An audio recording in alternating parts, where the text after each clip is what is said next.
हाँ जी, दो पैसे बचाने के चक्कर में। तो आज का ये इंटरेस्टिंग टॉपिक है धोलेरा स्मार्ट सिटी में दो पैसे बचाने के चक्कर में। क्या हो रहा है, लोगों के पास प्रमोशनल मैसेज जा रहा है थ्रू व्हाट्सएप, थ्रू मेल या थ्रू एसएमएस। स्मार्ट सिटी के अंदर या स्मार्ट सिटी धोलेरा के पास आपको मात्र 6 लाख में या 7 लाख में प्लॉट मिलेगा। तो लोगों को लग रहा है कि 6-7 लाख में कहीं पे कुछ भी नहीं मिलता है और धोलेरा में तो ज़मीन मिल रहा है। तो लोग इंटरेस्टेड होके ऑनलाइन सर्च कर रहे हैं कि ये 6 लाख 7 लाख में प्लॉट जो मिल रहा है धोलेरा स्मार्ट सिटी, जिसमें मोदी जी का भी ब्रांड जुड़ा हुआ है, तो उनको ये दिख रहा है सस्ता। फिर जो बारीकी से और स्टडी कर रहा है वो हमें फ़ोन कर रहे हैं कि सर आपने बताए थे रेरा और प्लांट पास वाली प्लॉट लेना चाहिए स्मार्ट सिटी के अंदर, और हमें धोलेरा अच्छा लगा है और हमें एक 6 लाख वाला रेरा प्लांट पास वाली प्लॉट दे दीजिए। दोस्तों, फिर मुझे उनको समझाना पड़ता है कि आप जो ये 6 लाख 7 लाख बजट लेके आ रहे हैं धोलेरा में इन्वेस्टमेंट करने के लिए, तो लोगों के मन में वही दिमाग में बैठ गया कि 6 लाख 7 लाख में धोलेरा के अंदर कुछ मिलता है और चलो चलते हैं धोलेरा में लेंगे। और वीडियो देख रहे हैं हमारे और उसी हिसाब से वो डिमांड भी कर रहे हैं। वो कह रहे हैं कि सर आप जो रेट बता रहे हैं और दूसरे लोग जो रेट बता रहे हैं बहुत फ़र्क है, सर क्यों इतना फ़र्क है हमें बताइए। फिर बात होती है धोलेरा के अंदर या धोलेरा के बाहर। तब तक उनको पता नहीं रहता है कि धोलेरा के अंदर भी कुछ है, बाहर भी कुछ है। उनको तो लगता है कि भाई धोलेरा एक ही है, कहीं पे भी निवेश करो, चाहे 6 लाख, कहीं 7 लाख, कहीं 10 लाख, कहीं 50 लाख या करोड़ रुपया, सब धोलेरा में ही हो रहा है। उसके बाद कुछ बड़ी ग्राहक है जो लैंड पार्सल में इंटरेस्ट रखते हैं।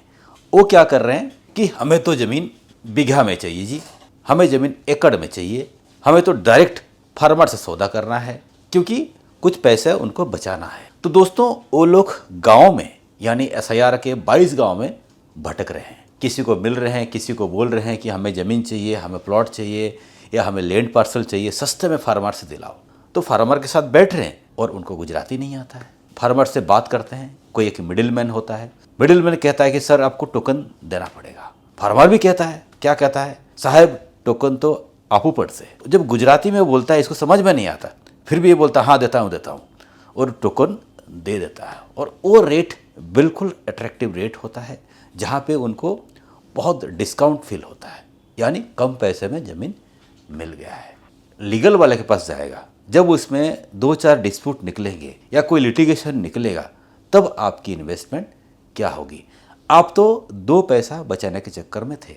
तब ऐसे भी ऑप्शंस मिलते हैं जहाँ पे बिल्डर कहता है कि ज़मीन में रेरा प्लान पास नहीं है, लेकिन आने वाले 2 से 3 महीने में आ जाएगा।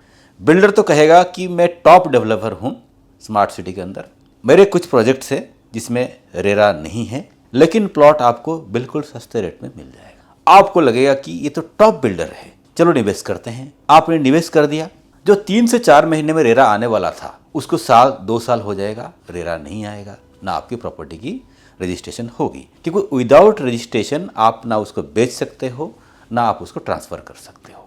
जिन्होंने बिना रेरा प्लान पास में प्लॉट बेचे थे और आज तक यानी 4-5 सालों में भी उनकी रजिस्ट्री नहीं हुई है, ना रेरा आया है। आप अभी भी उनको पूछो कि साहब रेरा कब आएगा, आपको बोलेंगे बस 6 महीने में आ जाएगा, 1 साल में आ जाएगा। उनको क्या लग रहा है कि भाई ये आदमी करेगा क्या, ज़्यादा से ज़्यादा कैंसिलेशन करेगा या उसका पैसा वापस मांगेगा, देख लेंगे बाद में, और जब उस एरिया में रेरा आएगा तब देखेंगे। अब तो वो फंड उनके पास चला गया है, उन्होंने उस फंड को और कहीं लगा के दूसरा बिजनेस करना चालू भी कर दिया है। तो यहाँ पे भी क्या हुआ कि हमें प्लान पास नहीं था, रेरा नहीं था, पैसा बचाने के चक्कर में हम यहाँ पे फंस रहे हैं। ऐसे 20 से 25 प्रोजेक्ट में हुआ है पिछले 4-5 सालों में। कई लोगों का पैसे फंसे हैं, उनकी पूरा पेमेंट चला गया, ना रजिस्ट्री हो पा रहा है ना रीसेल हो पा रहा है। वो लोग मुझे फ़ोन करते हैं, यदि आपको डिटेल में समझना है कभी, मैं उनके बारे में आपको बताऊंगा। कोई भी डॉक्यूमेंटेशन या लीगल फॉर्मेलिटी में कॉम्प्रोमाइज़ करने जाते हैं तब हमें एक डिस्काउंट या हमारे पैसे बचते हैं। ये होता है एक शॉर्ट टाइम गेन। लेकिन जब वो ज़मीन को हम फाइनलाइज करते हैं, जब उस ज़मीन की डिटेल लेके वकील के पास जाते हैं, वकील वहाँ पे 4 या 5 चीज़ जो गलत चीज़ है वो निकाल देता है। कहता है साहब ये तो चाहिए, इसके बिना गाड़ी आगे बढ़ेगा नहीं। तब तक आपका हो सकता है 15 से 20 लाख उसके पास चला गया होगा और वो डॉक्यूमेंट देने के लिए आनाकानी करेगा, कहेगा सर मैं करवा दूंगा, हो जाएगा, वेट करिए, यानी आपका पैसा गलत जगह में चला गया।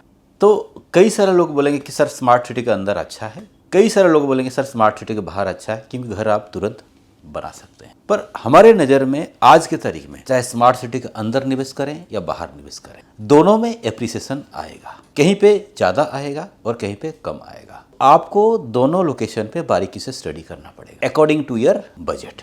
यदि आपकी बजट ठीक ठाक है तो स्मार्ट सिटी के अंदर जाएंगे। यदि आपको स्मार्ट सिटी के बाहर लेना पड़ रहा है बिकॉज ऑफ योर बजट, तो आपको स्मार्ट सिटी के बाहर उस लोकेशन में इन्वेस्टमेंट करना चाहिए जहां पे कनेक्टिविटी बढ़िया हो और जहां पे आने वाले टाइम पे एप्रिसिएशन होने का परफेक्ट लॉजिक हो। ऐसा नहीं कि कहीं पे आप ले लिया जहां पे कनेक्टिविटी ही नहीं है, बारिश में पानी भरता है और बिल्कुल गाँव के अंदर होने के कारण गाँव वाले न्यूसेंस कर रहे हैं। ऐसा लोकेशन पे आपकी इन्वेस्टमेंट नहीं होनी चाहिए।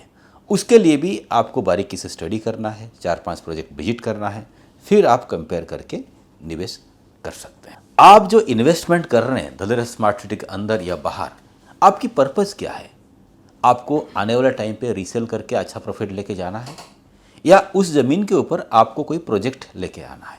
एज्यूम करिए आप एक छोटा बिल्डर है जो 12-15 एकड़ ज़मीन खरीद रहा है और कुछ टाइम के बाद उसमें प्लॉटिंग स्कीम लेके आना चाहता है। तो उस केस में भी दोस्तों, आप जो जमीन खरीद रहे हैं उस जमीन की लीगलिटी एडवोकेट के माध्यम चेक कराइए और आर्किटेक्ट से भी उसको चेक कराइए कि इसके अंदर आपकी किसी प्रकार के प्लान बैठेगा या नहीं बैठेगा। कि कई सारे इन्वेस्टर मेरे पास आज भी हैं जिन्होंने इस प्रकार की गलत जमीन लेके बैठे हैं जिनकी प्लान पास नहीं हो रहा है।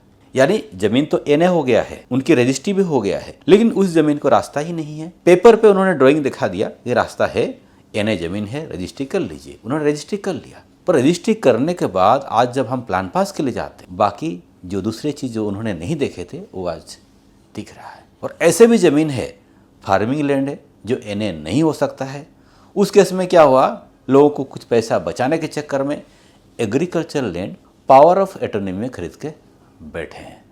तो यदि हम पावर ऑफ एटर्नी में ज़मीन खरीदते हैं, क्या डिस्प्यूट आएगा, क्या प्रॉब्लम आएगा, वो आप अपने एडवोकेट से पूछ सकते हैं। मल्टीपर्पज एनए, जब हम कमर्शियल लैंड किसी को पिच करते हैं कि sir city centre knowledge IT high SS लीजिए जिसमें एफएसआई एफआर बढ़िया मिलेगा, उनके पास ऑफर क्या आता है कि सर आप मल्टीपर्पज एनए लैंड लीजिए।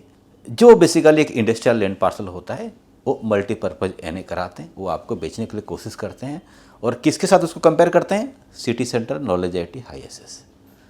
मैं ऐसे भी एक डेवलपर को जानता हूं, या मैं उनका प्रोजेक्ट देखा था जो स्पोर्ट्स एंड रिक्रिएशन में सिटी सेंटर बोल के लोगों को बेच रहे हैं। तो ये सारे चीज़ आपको तुरंत पता नहीं चलेगा। तो उस केस में भी दोस्तों हमें क्या दिखता है, रेट की बहुत डिफरेंस दिखता है। बाजार में यदि 7,500 मिल रहा है मटेरियल, आपको वो 4,500 में दे देगा, और जिसकी एक्चुअल कीमत होना चाहिए 1,500 या 2,000 रुपया। तो उस केस में आपको क्या लगा, 7,500 का चीज़ आपने 5,000 में खरीद लिया। तो हमें तो दिख रहा है कि हमारे कुछ पैसे बच रहे हैं। और ऐसे भी एरिया है स्मार्ट सिटी के अंदर जहाँ पे रीसर्वे होने का बाकी है, यानी जहाँ पे रेसिडेंशियल लैंड पार्सल या इंडस्ट्रियल लैंड पार्सल कह के आपको बेचा जा रहा है और मार्केट से सस्ते रेट में बेचा जा रहा है और आप वहाँ खरीद भी रहे हैं, लेकिन वहाँ पे दोबारा सर्वे होने का बाकी है। जब रीसर्वे होगा उस ज़मीन की जोनिंग बदल सकता है या आगे पीछे हो सकता है। तो उस केस में भी लोग आपको सही नहीं बताते हैं और आप उस रीसर्वे होने वाला जो लैंड है जो आने वाले टाइम पे होगा उसको गलत रेट पे या सस्ते रेट में खरीद लिया और आपको लगा कि आपने कुछ पैसे बचा लिए। दोस्तों, फ्यूचर टाउन प्लानिंग एरिया में, यानी जो लीनियर के बाहर की जो एरिया है, वहाँ पे भी लोगों ने सड़क बना ली है अपने हिसाब से कि भाई ये 55 मीटर बाई 20 मीटर के कोने में है, ये 70 मीटर बाई 20 मीटर के कोने में है। ऐसे ऐसे ड्राइंग बना के वो आपको बेचना चाहते हैं, जहाँ पे डायमेंशन टाउन प्लानिंग ऑफिसर को भी नहीं पता है, लेकिन उन्होंने बना दिए हैं। क्या बना दिए कि लंबाई इतना, चौड़ाई इतना, इसमें 4 टुकड़ा करके आपको 1 टुकड़ा बेचना जा रहा है। और आपको क्या दिख रहा है, रेट में बढ़िया बेनिफिट। रेरा प्लॉट है 12,500 और आपको ये प्लॉट मिल रहा है 4,500 के रेट में। तो आप तो खुश हो जाओगे, क्या कहोगे कि अरे मैंने खूब सारा पैसा बचा लिया। लेकिन लीगलिटी, यानी जहाँ पे रोड रास्ता डिजाइन हुआ नहीं है, ऑन पेपर हो सकता है 25 मीटर में हो सकता है, 20 मीटर में हो सकता है या 45 मीटर हो सकता है, आपको कहेंगे कि हमारा टाउन प्लानिंग ऑफिसर के साथ पहचान अच्छा है, पैसा खिला के 55 मीटर में लाएंगे और आपको 55 मीटर में देंगे, और चाहिए तो हम लिख के दे देंगे आपको। ऐसे कह के आपको बेचने की कोशिश करेंगे और बहुत लोग कह भी रहे हैं और लोग खरीद भी रहे हैं। तो दोस्तों, इससे आपको बचना है, नहीं तो आपको क्या लगेगा कि 55 मीटर टच जमीन और बाजार भाव से मैं 2000 रुपये कम में खरीद लिया। और तो और कुछ लोग यहाँ तक कहते हैं कि हम जोनिंग भी चेंज करवा देंगे। XYZ जोन में लैंड पड़ा है, आपको बोलेंगे साहब ये खरीद लीजिए, अभी ये जोन में है, लेकिन इसको हम उठा के सिटी सेंटर में लगा देंगे क्योंकि हमारा पहचान अच्छा है और हमने ऑलरेडी बात कर चुके हैं। उस केस में भी आपको एक सस्ता रेट मिला। यदि सिटी सेंटर की ज़मीन बाजार में 7,500 में मिल रहा है, आपको वो 5.5 में दे देगा, लेकिन ज़मीन देगा वो इंडस्ट्रियल लैंड पार्सल या कुछ और दे देगा। तो उस केस में भी हमें क्या लगता है कि चलो कुछ पैसे बच गए। और जब कभी आप डील करते हो, कोई भी लैंड पार्सल आपने खरीद रहे हो या खरीद लिए हैं, कोशिश करना हर एक डॉक्यूमेंट आप खुद बनाइए। खुद यानी आपकी कंसल्टेंट या आपकी लीगल एडवाइजर। क्या होता है, यदि सेलर डॉक्यूमेंट बना रहा है, कई सारे केसेस में वो अपने फेवर में बनाता है। कई सारे डिस्प्यूट आ रहे हैं मेरे पास, फोन आते हैं, तब मैं देखता हूँ जो सेलर था उसने डॉक्यूमेंट बनाया, उसने जानबूझ के अंदर कुछ ना कुछ लूप्स रखा है जिससे कल डिस्प्यूट होता है, कल कोई डॉक्यूमेंट वो उनको दे नहीं पाता है। जब उनके पास दोबारा जाता है तो वो सेटलमेंट करते हैं, यानी आपको वो सौदा रिटर्न मांगेंगे और सस्ते प्राइस में। तो आप हमेशा आप अपना कागज़, चाहे टोकन चिट्ठी, चाहे agreement for sale, final deed, mutation, title search report, सब कुछ आप अपने हिसाब से कराइए। सेलर के ऊपर डिपेंडेंट मत रहिए। क्या होता है कि सस्ते में यदि ज़मीन आपको मिल रहा है, बढ़िया रेट पे, बढ़िया लोकेशन पे और बिल्कुल लीगल क्लियर है, तो आप वेलकम, आप तुरंत खरीद लीजिए। उससे हमें भी खुशी होगी कि हमारे फ्रेंड को सस्ते में ज़मीन।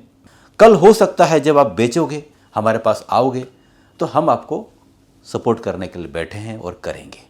ये कुछ टिप्स एंड ट्रिक्स है। लोग क्या करते हैं, कुछ पैसे बचाने के चक्कर में स्मार्ट सिटी के अंदर या आसपास ये एक्टिविटी कर रहे हैं। कुछ लोग ऐसे भी हैं, कोई चंडीगढ़ बैठा है, कोई गुड़गांव बैठा है, 2-4 लोगों को फ़ोन पे बात कर लिया और हमें फ़ोन पे क्या कह रहे हैं कि प्रभात जी, हमें 55 मीटर में 4000 गज ज़मीन दीजिए, हमें 55 मीटर में 200 गज की ज़मीन दीजिए। 55 मीटर टच में ज़मीन की साइज़ क्या होना चाहिए उनको पता ही नहीं है। वो आपको मांग रहे सौदे, आपको कहेंगे कि फाइनल प्लॉट नंबर भेजिए, OP भेजिए, सर्वे भेजिए, 7/12 भेजिए, सब मांगेंगे। तो ये एक रिकॉर्ड है। अभी तक जिसको भी हम यहाँ बैठे बैठे लैंड डिटेल्स भेजे हैं, वो लोग ना कभी दोबारा धोधरा आए हैं, ना कुछ खरीदे हैं। जानकारी इकट्ठा कर रहे थे ताकि लोगों को जाकर दिखाएं कि देखो जी मेरे पास ये ज़मीन आया है। कहाँ से? धोलेरा से। तो इस प्रकार की एक्टिविटी को आप और हम प्रोत्साहन नहीं देना चाहिए, क्योंकि उसमें आपका भी टाइम खराब होता है, हमारा भी टाइम खराब होता है। यदि आपको ज़मीन या प्लॉट खरीदना है, अहमदाबाद तक आइए, स्मार्ट सिटी को विजिट करिए, पेपर चेक करवाइए और सेटिस्फाई होने के बाद फिर फाइनल करके जाइए। तो दोस्तों, ये था आज का एक वीडियो, स्मार्ट सिटी के आसपास या स्मार्ट सिटी के अंदर कुछ पैसे बचाने के चक्कर में। यदि ये वीडियो आपको अच्छा लगा तो प्लीज़ लाइक बटन दबाइए और अपने फ्रेंड सर्कल में जो भी कोई धोधरा प्रति आकर्षित है या स्टडी कर रहा है तो उसको शेयर करिए, ताकि इसके बारे में उसको पता चले। या किसी ने ऑलरेडी निवेश भी कर दिया है, उसको भी ये शेयर करिए ताकि उनको इसके बारे में जानकारी मिले। और अभी तक यदि आपने चैनल सब्सक्राइब नहीं किया तो चैनल सब्सक्राइब करिए, क्योंकि लगातार नए नए वीडियोज़ यूट्यूब में अपलोड कर रहे हैं जो आपके पास तुरंत पहुँचेगा। और आज के लिए आप लोग हमें इजाज़त दीजिए। Bye bye, take care.